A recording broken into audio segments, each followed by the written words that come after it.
પણ બેન બારીમાં છે બેન ગુજરાતી ખબર પડત નથી પડતી. પોલીસ છીએ અમે, કોઈ બહારના નથી, બારી નહીં નાખવા. બોલો બોલો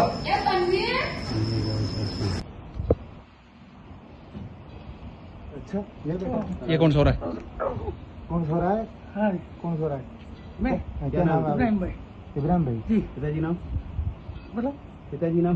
नामत खान नामद खान। आप सांसौर के वो मान लो सासों का गाड़ी का लफड़ा है मेरा। अच्छा तो लपड़ा है? आप नीचे हम आए थे, आप ऊपर आप तो जाना नहीं जानी। अच्छा ठीक है तो आप खड़े हो आप नीचे उतर गुरु बने ले जा। नहीं हाँ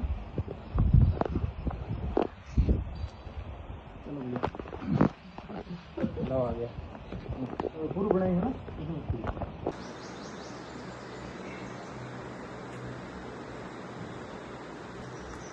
इसके पास ना फोन कर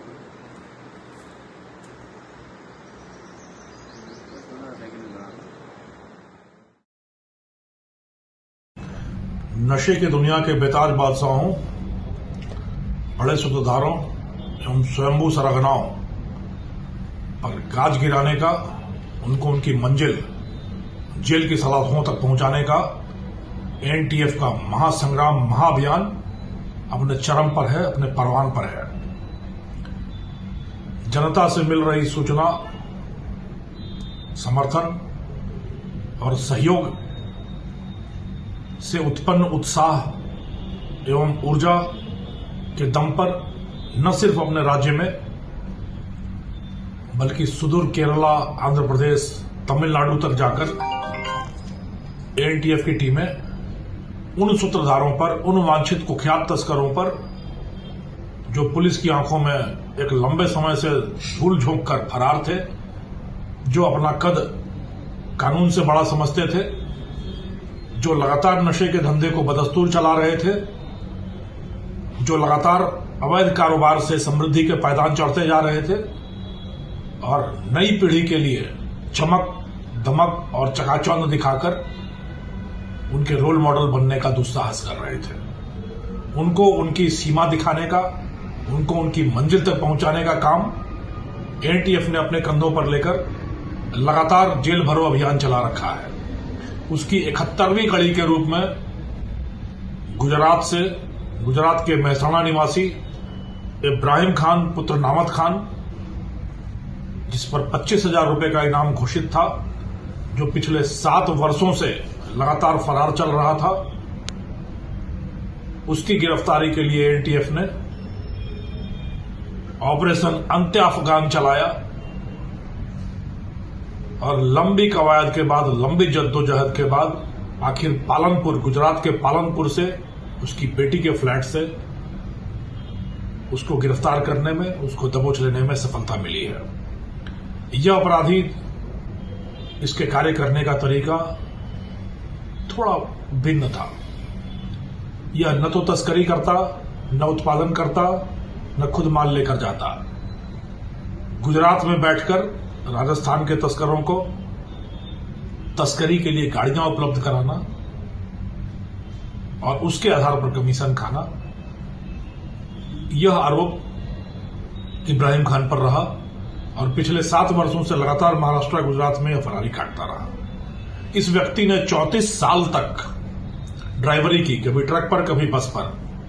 पूरी जवानी ड्राइवरी करते निकाली, पर मन नहीं भरा, समृद्धि की हवस जगी और अधेड़ा अवस्था में आकर नशे के इस दलदल में आ गिरा और गाड़ियों का यह अवैध कारोबार करते हुए नशे के सौदागरों को वाहन आपूर्ति का कार्य शुरू किया।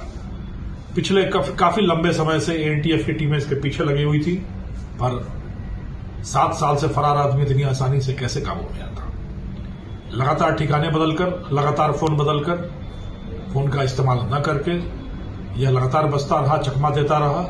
आखिरकार लोगों के समर्थन से, लोगों के सहयोग से, लोगों की सूचना से यह खबर मिली कि पालनपुर में इसकी बेटी रहती है और उसका वहां फ्लैट है। वहां जाकर जब एनटीएफ ने सुरागरशी की, तहकीकात की, तो यह सामने आया कि 2 दिन के बाद उसके घर में कोई निजी समारोह होने वाला है। तो आंखों में चमक आई कि शायद इब्राहिम उसमें शामिल होने आए और 2 दिन से वहां पर एम्बुश लगाकर एक जाल बिछाकर एनटीए बैठी रही और आखिरकार देर शाम उस पिंजरे में आकर अपने आप इब्राहिम आ गया। उस समारोह में भाग लेने के लिए वह देर रात छुपते छुपाते आया और उस फ्लैट में घुसा और यही समय था, वही वक्त था जब एनटीएफ ने वहां पर दबिश लेकर स्थानीय पुलिस का सहयोग लेकर इस अपराधी को वहां से उठा लिया। 71वीं सूत्रधारों की गिरफ्तारी के साथ ही करीब 18 लाख रुपए के इनामी अब तक दबोचे जा चुके हैं और रक्त बीज की तरह यह श्रृंखला लगातार बढ़ती जा रही है। लगातार ऐसे तस्कर जो लंबे समय से पुलिस की आंखों में धूल झोंककर अपना वर्चस्व और अपना साम्राज्य बदस्तूर जमाए बैठे हैं, उन पर वक्र दृष्टि, शनि दृष्टि एनटीएफ की पड़ चुकी है और देर सबेर आज न कल, सुबह न शाम उनको अपनी मंजिल जेल की सलाखों तक जाना ही है।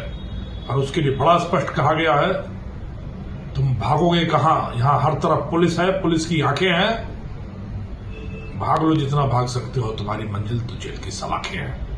तो इन सब अपराधियों को, इन सारे तस्करों को उनकी मंजिल तक पहुंचाने का दारोमदार पुलिस के कंधों पर है और पुलिस अपनी जिम्मेदारी का संपूर्ण समर्पण के साथ निर्वहन करते हुए उनको उनकी मंजिल तक पहुंचा रही है।